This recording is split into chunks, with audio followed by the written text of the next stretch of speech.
ó sì gbé mi mérí ó.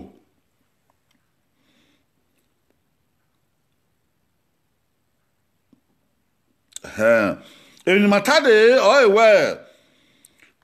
Iye kwa Evano sọ̀rọ̀ bá vieux no òpè á. Tọ́bẹ̀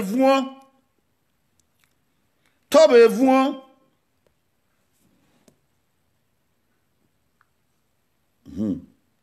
ọ̀dẹ́ o.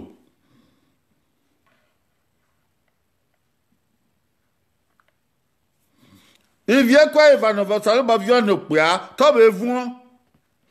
bọ̀rí la fún ẹ̀.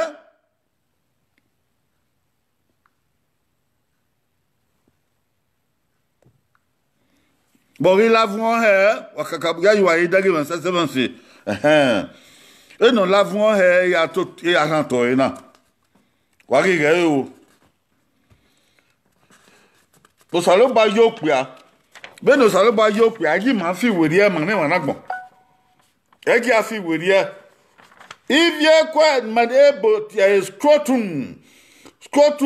ibi oye hiwo ibi ni ivie kwa eva two testes ivie kwa eva oruwe ebi ni gugbe na ladian ewe e ma so no bobunu ya ti be aka we yi pastor o hinstosi debi ni ebe pa bien be pa ilo yeyi egugben na ladian ye bogben na ye dogben na ni adere we I ma ti ebe se ba ogi mama se ogi na baka I ma ti ebe se ba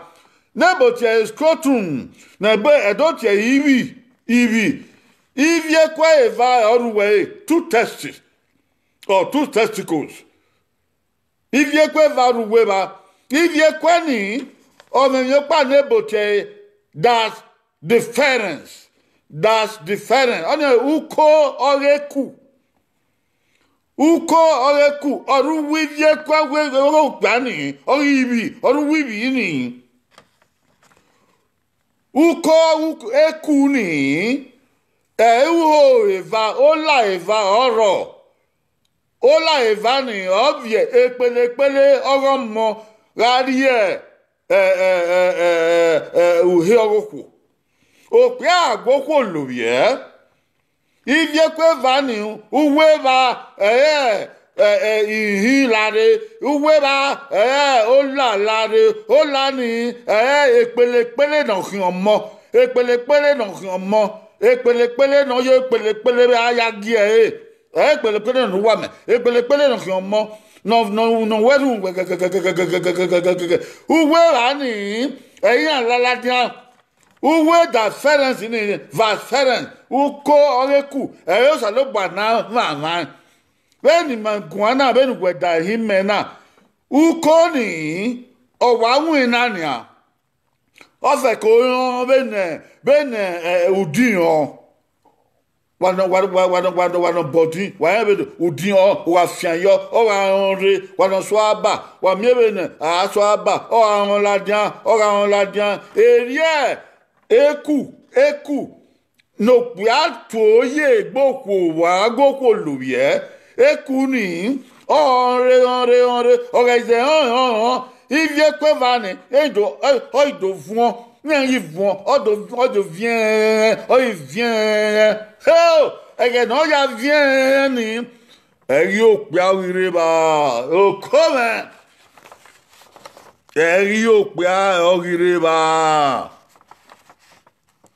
Alors, il s'est dit, man, piani rondabo. Il vient quoi, ni voine. Oh, mais non, beau piawireba. Sauf qu'on y a beaucoup de l'oublier. Ora igoko lobie o eva o la eva o ki vie kweni o la eva o ruwe o yandle uko o rekuni o la ladian o nando la ekena la hi o ladian ivie kwevani uko ekuni ola eva eva o kevani ladia ege no pe aya go ko lubie no na gbeti ni be don yoko no na gbitu ma be don yoko ege no salobo aya migbina ekuni no kiomo epelepele eyan ki o epelepele romo ni ori tue ro kan ni tue o le bani do ladia bo we ekiae e ba la egboku evi matana ewe vene ekuni yama beno yavon yo buwe uwe ivie kwani je kwe bevani edegbegbe no iri ede holiday beni ba uwe kwana o wa be ko fi on ya o we fe ko on ya o fe ko on ya ila we ba ege no ya vun usa ti ka na ye vun uri e ba yo umari e ba yo udanyo o uwame o eri na ka ni o wa ko ron o fe ko ron ivie kwevani odo vun ulaka o ugbe moto kian o uwe biye o uri e ba yo ekuni o fe ko vun yu wivie kwani o avun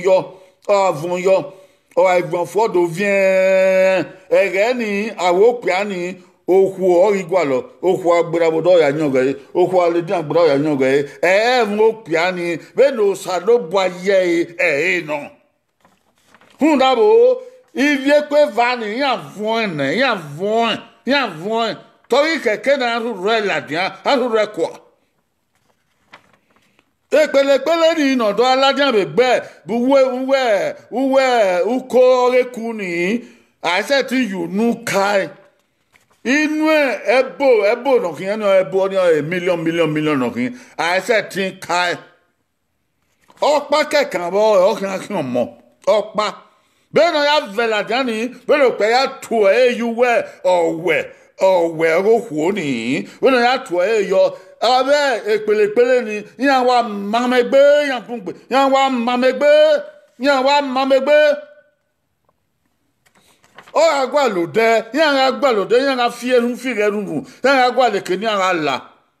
edobe ma ka bonon to to we ni ado ala akwomo he no ranu yo to kere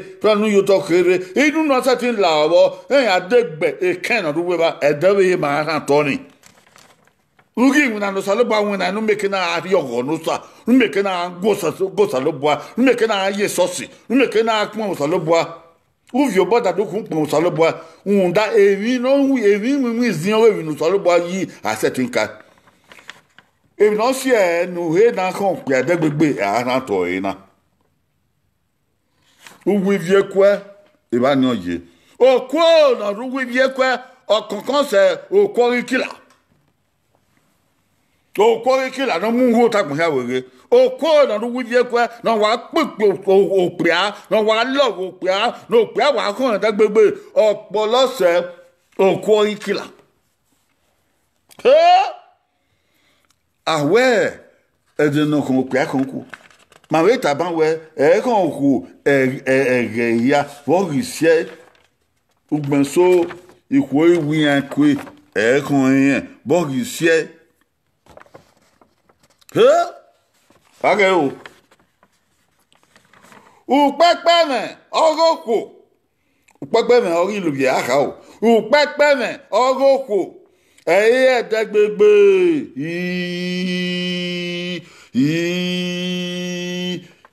vanta ede wa no o upepe me ore ilobie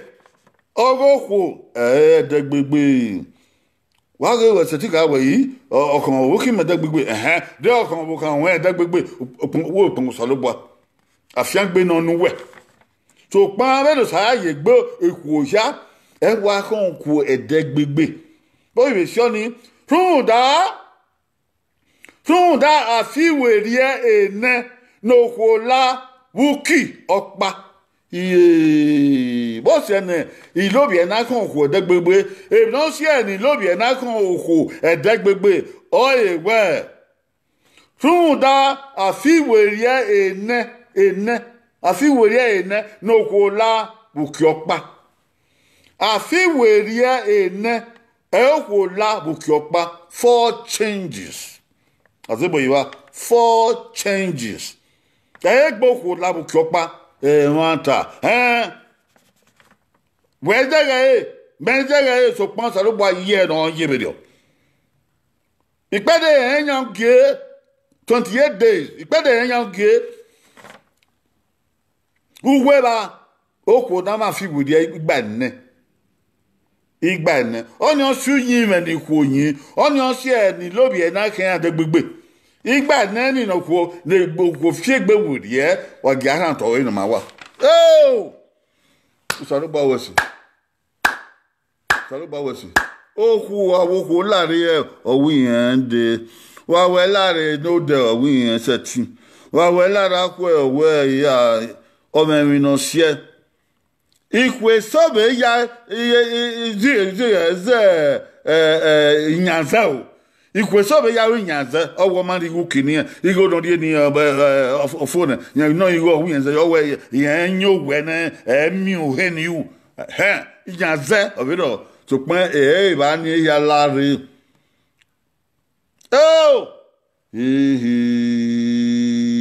o nyanga ke wupopo na be ri ma ke bi yi ma ne de lagbera obungbe o wa ri da ho a ba begbian ba be mi iku ori bi ore no mi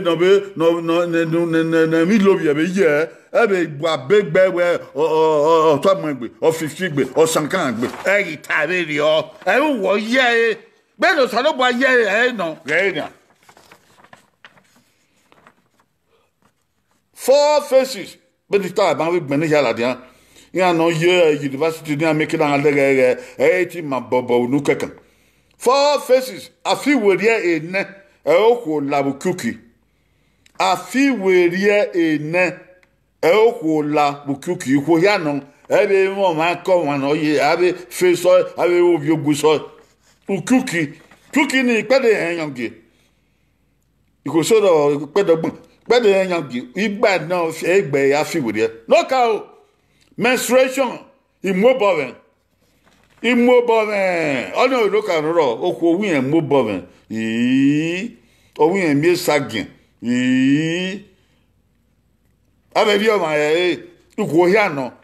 kegbe uwi kegbowi pa ege no mo ya mo su amu bo me ege na ya we osun asoku ne kege nipa to isetin hama to isetin bie be no sado bo ama agboro ni mare ezuko e ma yo iwe e ma we yo ko so amon bo me ka yan won do so pan e no saro bo kai o se no ya won do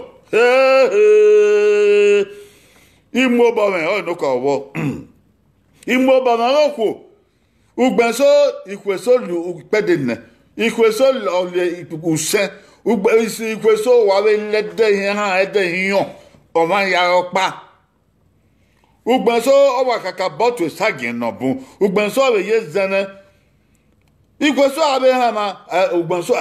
kwa hama ma keke no ibi amuboven so pan ugbenso kwa abe hama kuna gbera e o ye bi amuboven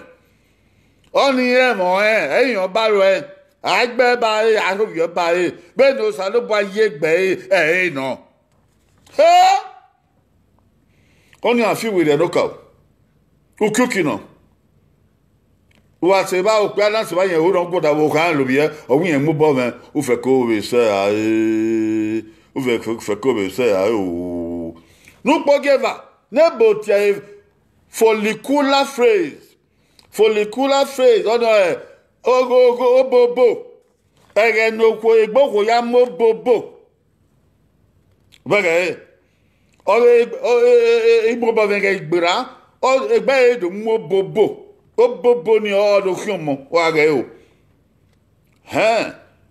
oni egbera odi pede ha pede sen pede ha oni la oni egbera o do se de bote ovulation o bobo ma wo mo ba o ore imo bobo ni o do he kan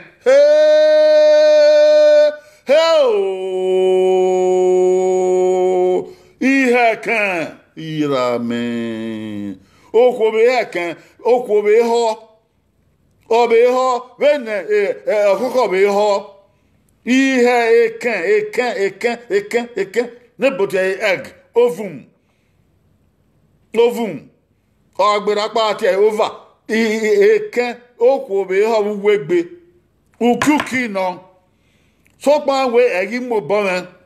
o aye mo bo men o re ka re no ne he ni ya ka he ni ya ka yen iswen ya megbi heken egbe ifi weriye odo fi weriye odo lugan de be no ka kin keda de ade ege ni ya heken ìpín àwọ̀ èdò àfihàn ọdọ̀ àfihàn kan ugbẹ̀nso òbíàkọ̀ wọ̀ èdò àfihàn kan onion èdò tí ẹ̀ máa ègbè náà kan ó sàlọ́bọ̀ ayé ẹ̀ bẹ́ẹ̀ di ọ̀dọ̀ gbáwé kan yẹn tó bí yẹn lóko yẹn á bẹ̀ yẹn wẹ̀ yẹn hẹ̀ kan náà yẹn rẹ̀ ìsìkọ̀ pé àkèbá pa ọ̀jà mu ọ̀rẹ́ ìsìkọ̀ òpè àkèbá nípa ọ̀jà mu n'oge na ihe okeke bụ ego riri ekeni idotu ore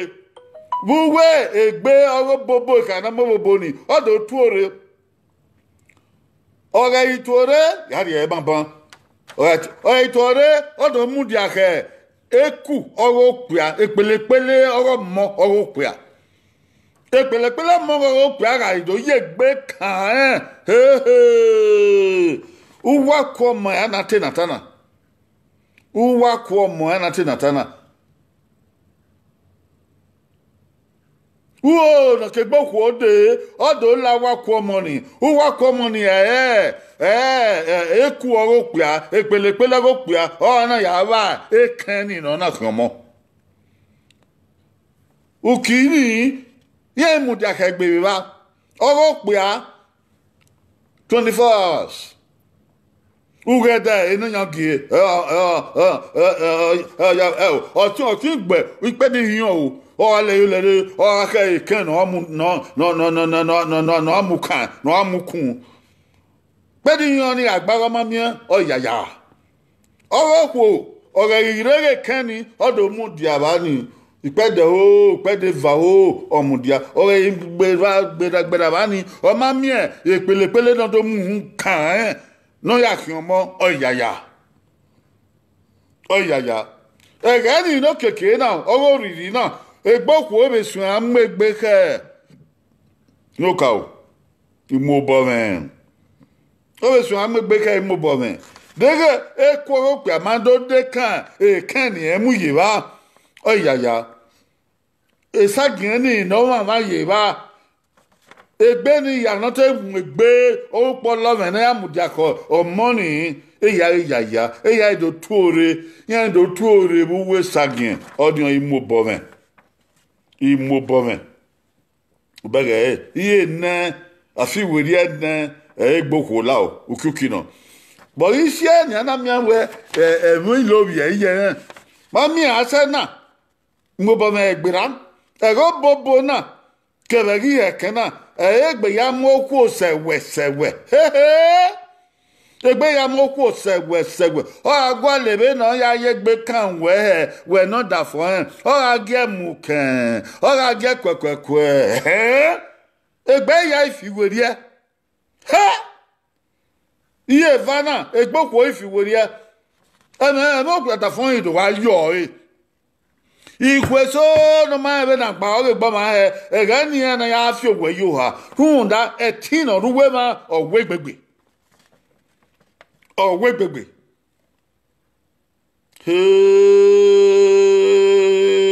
oge ile ma gbera ona do sege na no keke na egberi pa okwo wa gbe na do lobi e ora ku enu o obo kan won akọ enu e so pa ma ye bege na ege no na gbogbo ban ege no na heken ban na gbogbo ban yen wa mu di akọ we egbe ya wa ugo gidi o mu di akewe ege oriri na egbe we yen no ya kewe ya fe no okua no gware roku ege ne ya re roku wa wo gwala igba ha bede gba na bede o anyo wenu oh aga be khion mo no oh be no salo ba ye no oni ga igbera we ga itie ami o afodu deni ta mo pa o mami ewe mana ya ta ban ni na to e mo e mana e pe ikoso na fi opanike wo aga bi na o se na fi opanike e ba ikoso na fi opanike o ai te do hon to to ni magare egboku ma re gboku ya na ban ana do mi ere ibi no ye gedegbebe akara ni eku ivi eku eva orwe ana do mi ere ogwa oge eku ore ba ni ana do mi egu ro neku la epelepele la no ya legboku ma dere ban all right baba na wa do ge gboku we no ye ebi na tana ori mama se ebi na tana ori bieka owo kan no ma ese no pe no won ko we no pa bare run din anata run dabe baba dabe yeye ago teme na daga egboku na o ni ma ya dege no janyo to ni no ba wo ni oni owe na hu owe oni adotia uhe oni ma ya dege to salbo ma na ajibirio oga egboku no oga ekia kebibi oye egboku dan gebe no ye uhe owe ale ba gbero do mi na tie akwara unu owe akwara unu owe oni ebotie labia ibu evano no ka no ya tie labia minora no koduku no kokon ni labia majora wa odi ka bota ya no ye abo obo di ameki na yi ma be chebele lia akwara unu owe owuhi ibu evano udage odukun eba wa mi opa de bote clitoris ni manedo tie apiko ege mana Yesu ku be ye woni ma ti apiko era e bata e yo no o sale bo amu eyi ba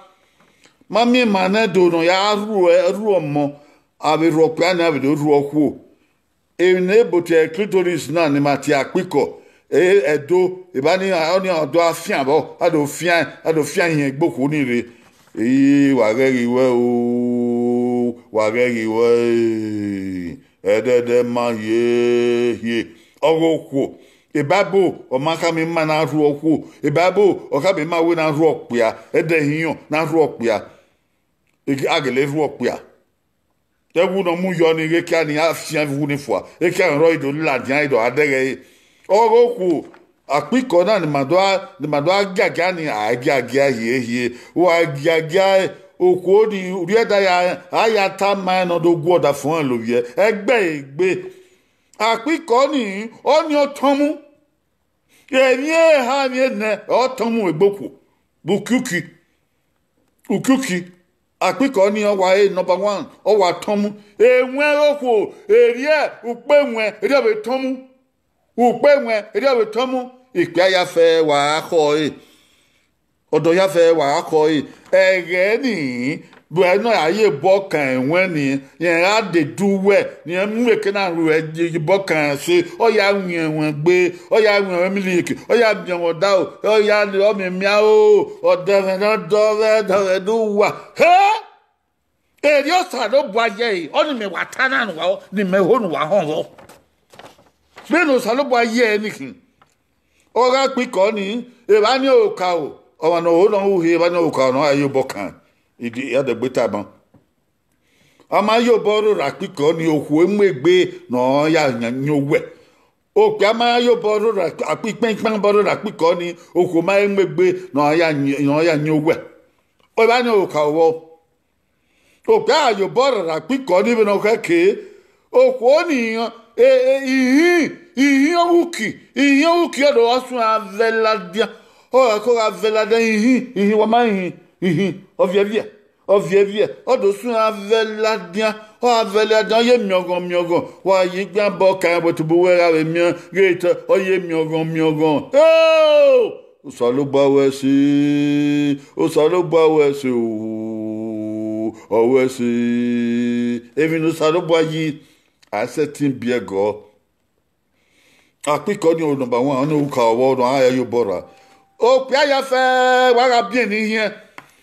Iyan wa me o bono o bera mano o biya mano wa bien ni hian cookie.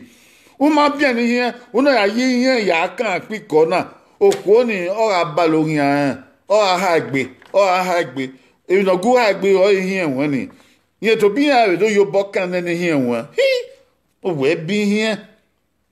Awe fi mane de ni wa ne de ni una gbogbo yan bi yan aya so ikan yan ya se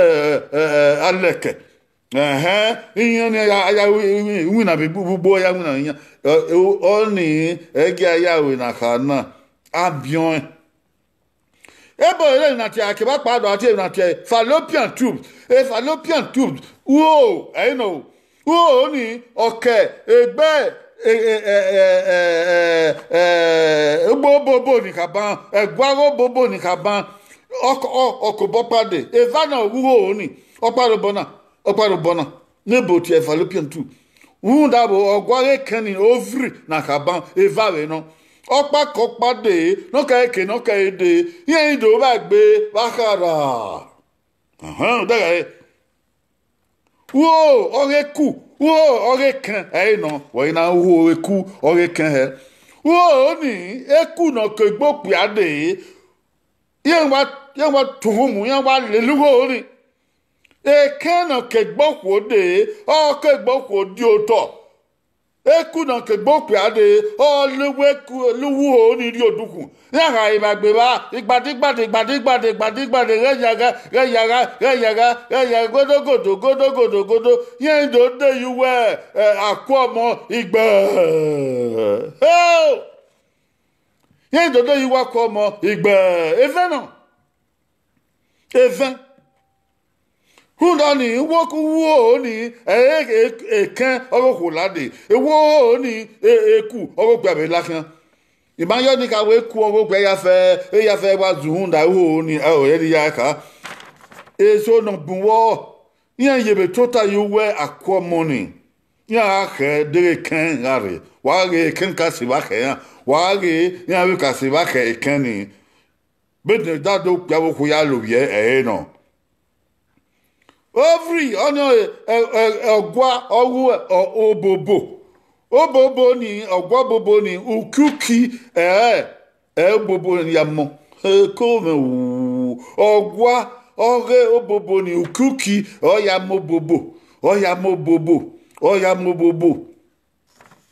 obobo ni ona do mi eken e ba mi eken ke ladan ihe ken ni kataban e ba ni ukuki odo alaladan Okpari luberama oluwo no berama oluka ilu no robiyama wa ge vai wala de okpa anado amie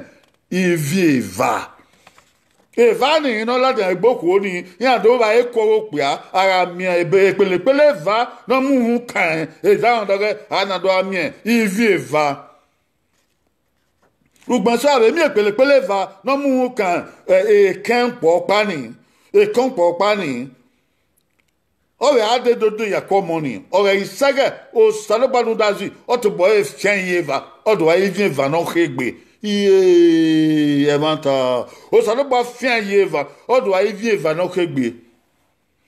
ugban so wagbon kana o ma emi na bedo wa dai ho wagbon ma do ami kan ne pelepele va do munu kan ona tomba megbe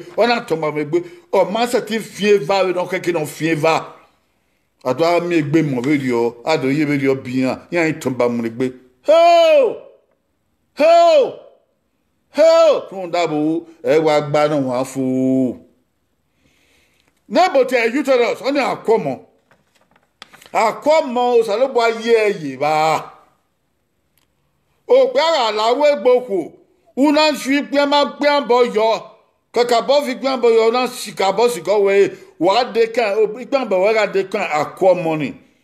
o de kan akọ money o ye bi na se yi dere o yi ori dere ori dere wo yo bo kan igban bo gbe yo gbere ori dere yi akọ money e ba ni o yo bege no kwa ya hama akọ money o munu dade o irakere unu irakere o irakere e ba ni eku ke no ke gbo pade e ba la lawe o la lawo akọ money e ba na ya ba e kan o ku don khoi e kan o ku don khoi ikata ban e kan ni we gboku o kede o kukino de kan ni reba yen ti wa le o ni o wa la ni odukun o so lu o loke la ni odukun ebi ni kana aya o dere so pon odi so lo bo we ye ba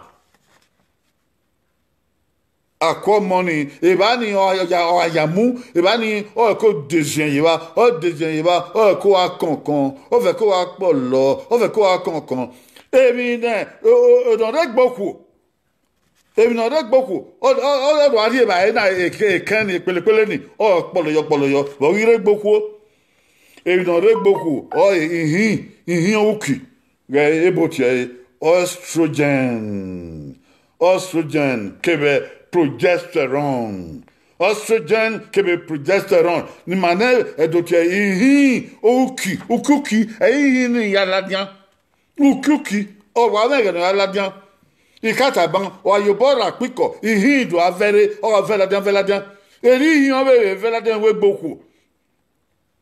ege no oko ya mo bobo ni ihin aladian o ape ladian bo ikede o we gboku kede eri o salobo aye ihin evana okuki na eni o se no bobo na do amo na oko na do aheken eni o be se na mo pe na do ayoku deri hin na be aka emo pe imo bo iyoku be ge ni okwa mami okwa no we mama okwa mami okwa no ye gbero re okwa mami okwa no ye gbe o ba wo ma gbe no bobo yo ekun no ga sile etu okwo ni do afi opanike ya we le gbe ta do mai ho ege no ko ya mo bobo ege no ya he kan ihin agukina o veladian o do avruwe gboku ege ni o ko ya gba lopia ona aga bi o pa no yo bo kan egbe no gbobo yo ekun no sile etu o igogwa eko iso onyeme eri o salobo aye e tun da o ni osan kan o ma san kemi ropa okwo ni ami okpadon gbo no ebe na are do kwo okwo ni igogwa o kakabo gogo o do ato pe na se o la ko ni gbagbe na no mu me ba no ri mu no ko pe aye no pe me kina be agogo o ka ni ga iwu na be no wu o be ago fe o ri e o bo fe ga iri opia okwo ni gogwa runda opia ni gogo e be no keke o we se owo o be finite o ite opia ni te pagbe okwo ni wa pagbe o wa la koni o ya gege le ba ina fi ndian e ti no e coffee no o gege wa mu ande uga na bi e o mu je da fon runda bo o so yin me be na ya re o ga so na o kaka boda men well averi manede ke babiji manede ni aman le luhi na tana ume ni ayu owa yebe e ogo logova ume ni ame owa yebe ogo logova aga etioku oga heyo ameswensun na meswensun o mari uyi no salobwa uye o egi ome we akin na meswensun unda ome na meswensun o mari uyi no salobwa o ebabo we o piano mi okwo owo mi onyeme boda wo salobwa afyangbe unda afyangba gbona egbo yo me ba ni yaye Ugume kobo, ugume kmindi, uguma begedege, uguma di moto, uguma mwego yegbe, uguma moka yegbe. Eni ya fe unwagbon, awagbon eni yakin. Èèyàn pàánù sàlóbọ̀ wá yú wẹ̀ nókù wẹ̀ nọ́dọ̀ ọ ẹnu wa ya lóbi ẹnu wa bí ẹlẹ́mọ́ ọ̀nà òhì náà yín wa níkà ayé ni ya dùn yọ màá wé náà wáyà bò wá màá wé náà wáyà rùn pọ̀nrọ̀ mọ̀ sí ẹ ò ẹ yà yà ká so pa ẹ ní ọ ẹsì ọkùnrin ọmọ ẹ ní ọ ẹsì àgbọ̀n ìyá mú à ìyá lóbi ẹnu wa mú à sàlóbọ̀ ya wò pé àkìbókò. Kẹ́ra ẹ̀ mànípẹ́ fẹ́ màríyàn bẹ́ẹ̀ ni mi yé ẹ̀ iná ṣe ìdìkò náà ihò ní alòbí ẹ̀kọ́ wọn. Ikò yá fẹ́ màríyàn bẹ́ẹ̀ ni mi yé ẹ̀ èmi náà ṣí ẹ̀ nùpẹ̀ náà wà gbọ́ àlẹ̀ lóbi ẹ̀dẹ́gbẹ́gbẹ́ àtẹ̀rì ìbáyé fún ọ̀wé náà bí akíán àbẹ̀ ìwé mi ọ̀wé náà bí akíán ọ̀dà fún wọn tẹ́tẹ́ tẹ̀ mọ́ ẹ̀mí lóbi ẹ̀yìn ẹ̀ wàtá bẹ́ẹ̀ ni òsàlóbọ̀ ayé ẹ̀ òpẹ́ àní ẹ̀yìn náà. Aya hiyan manu ma we ta buzo la no gbeda we ebe no wa we na ya hin egbonu ore be quality no ka un hin ofisan wa ha ye mi lo bi hin egbonu be no salo ba yo pe ani e no o ko ga be o we fan le bu a ona we fan le bu anu ona ye mi ya di ya we u mi o ye be no ye u we pon salo ba u we rero u we tian ẹyọ ni ká wọ́wọ́ ká wọ́n sàkán gbé ẹgbẹ̀rẹ̀ gbé ìtẹ̀rẹ́ ni ẹgbẹ̀ ẹgbẹ̀rẹ̀ gbé ládàáwọn nù wọn. wọ́n sàlùbọ̀ náà yí òkú ni òkú náà sàkán gbẹdẹ́kọ̀ náà sàkán ọmọ sẹ náà gí àwọ̀ rẹ̀. òkú náà sàkán náà nyó wẹ̀ náà dọ̀ ọmọ sẹ òkú náà sàkán náà gí àwọ̀ rẹ̀ náà àgbẹ̀ gbìnà akẹ́yẹ̀tì gbìnà ewé náà gbìnà àkèdòwé ayé wọ̀ ni. Ìlànà náà kọ́ wẹ̀ ọ̀kẹ́kẹ́rẹ́ náà wù hé ìbá náà rí ẹ̀rí ẹ̀sẹ̀. Ìkọ̀ náà rí ẹ̀rí ẹ̀ní ẹ̀ mọ́ ní fà. Ẹ kí ó pè á dàn. Èdè vie kọ́ ẹ̀bẹ̀ ìhùwé. Ọ̀ adé ẹ̀bà ẹ̀ nọ́mà vie kọ́ ẹ̀bẹ̀ ìhùwé. Òkè àyà ó dẹ̀gẹ̀ kìnnìún kò dá mú sí kìnnìún mẹ́. Ẹ̀dàbẹ̀wẹ̀ ọ̀wọ́ kéèké ọ̀pá ọ̀gẹ̀lẹ̀ tọ́mú. Bẹ́ẹ̀ ẹ̀yẹn náà bí ẹ̀rí ọ̀sán ló bá yẹ ẹ̀ tó pìàhó náà rí òkú yá ẹ̀rẹ̀ nẹ́ẹ̀dẹ̀ abẹ́rìmá nẹ́ẹ̀dẹ̀ yìmánukwa yẹn máa gbà orí gbére kìnnàkànnà ẹ̀rùn dọ́mọ pa ẹ̀ á ná lórí ẹ̀ orí ẹni ẹ̀nà rọ̀ ọ̀sọ́ọ̀dì ẹ̀nà lórí kẹ́ni dùnmọ̀ ẹ̀ hàn ní wẹ̀rẹ̀ gbé ta. Ẹ̀rùn dọ́ mọ́ àgbàlọ̀ mọ́ pa ẹ̀ á ná lórí ẹ̀ kó pìá ọ̀pẹ̀ náà lórí ẹ̀ kó kú ẹ̀ o. Orí ẹni àgbọ̀n náà ìbádọ́ náà mú mẹ́. Ọ̀sọ́ọ̀dì ìrìnà rẹ̀ àgé tẹlifíṣọ̀n. Ọ̀sọ́ọ̀dì ìrìnà rẹ̀ àádájọ́. Ọ̀sọ́ọ̀dì ìrìnà rẹ̀ agbókúpẹ̀. Ọ̀sọ́ọ̀dì ìrìnà rẹ̀ ìhàn ẹgbẹ́. Ọ̀sọ́ọ̀dì ìrìnà rẹ̀ ẹ̀tìnà lò. Ọ̀sọ́ọ̀dì ìrìnà rẹ̀ ẹ̀fẹ̀. Odi ni no re ilobie ami obi obi he o àwọn igo emego odi ni saluba ri e ko wan ya fefe o se na aru saluba ba be de agbe uye o na ya meso to ewe wa ya go ko lobie u ka sun amu egbe ko be gafa do dugbo waye u ka sun agbo keke u ka sun ateme number Oha. Ora so wa bebe na yawo okuko eni na we do akon yo boss ye mo dede munu so sewunu eri odon yo boss le eta we eri odon bobo ye kun eri odon e ba ni egbu we kepa e ba ni egbin e be kepa e won ne godogodo ni yo bo fun e ba be we ni yo bo fun ebi tan ọrùn ìwé náà ó fi ń sẹ màtí ẹ̀ ló dẹ̀ náà ẹ̀ yóò bá fún ẹ̀ wọ́n ní ẹgbẹ́ ìwò kó dìdìdìdìdì ọwọ́ ẹ̀ wọ́n á lóbi ẹ̀ kókò wọ́n máa yóò bọ́ ẹ̀rà wọ́n máa yóò bọ́ ẹ̀rà píkọ̀ ìyẹn òkì ẹ̀ ìhìn ni yàrá dán ìyẹn òkì ni ẹ̀ ládán ihe ukini no kwo myogo o maladia oni rie ma kwo di ma mgbegbe we ga fanwe una gwelo bie rien be don rien okua e be rien kwo wa iwe se no make na rien kwo wa we se na rien kwo okwo ni o agwa lo we de nu to gbe to we be ka we no de ugben so be Peter ma we ma no ka no de oh umana we se una la o eya ga ton giri ela we be no ka ke no la o we wefo okwo ni kenu wo ikenu we wefo opagbe o mesun tun da o magwa we ma ne do mama e na re do ku he wa jararo o ma ne do be na ya go ku lobi enu na so yin wa jararo o wa fi o bo we de wa jararo ese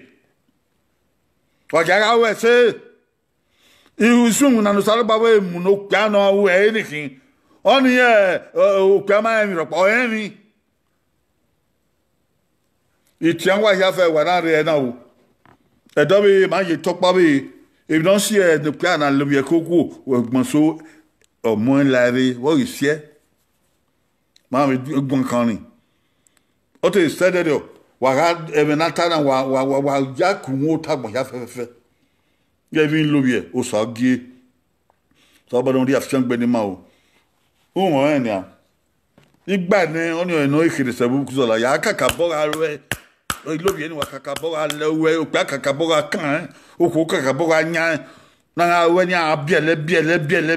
Ibi do wa biele. Ya bo be bi na biele. Ya do se do ya do na wa na bora wa. Ya do ebu ma ya songia. Manonya ma kwegbe mu kan but so pen yo rioku ma bonu awu we la dale ya o ya rioku ya won do we rioku da won do nga biele o ha na gbe monu a ka we ayan ku we koke ya o ha me ba igbo ma o ha mo ba igbo ma e ka mi da me o lo ki ma so bo ga kin ka mi da me e gi ka mi da me lo we Wabuge itwedo ya fe yare wa ya pion ge share don la mo ta mo ya ya pion ge subscribe ne bu mweve yi ga ya wo yi bo pion so agbade ba ma ya fe o so agbade ba ma ya fe o tu baba tu ye tu ten o we kien ya kwe o we kien ya kwe tan do go sa do ne run wo sa go wa ya fe ro wa ko yo o we ten ya do Agubon ya do wa o. Bye bye.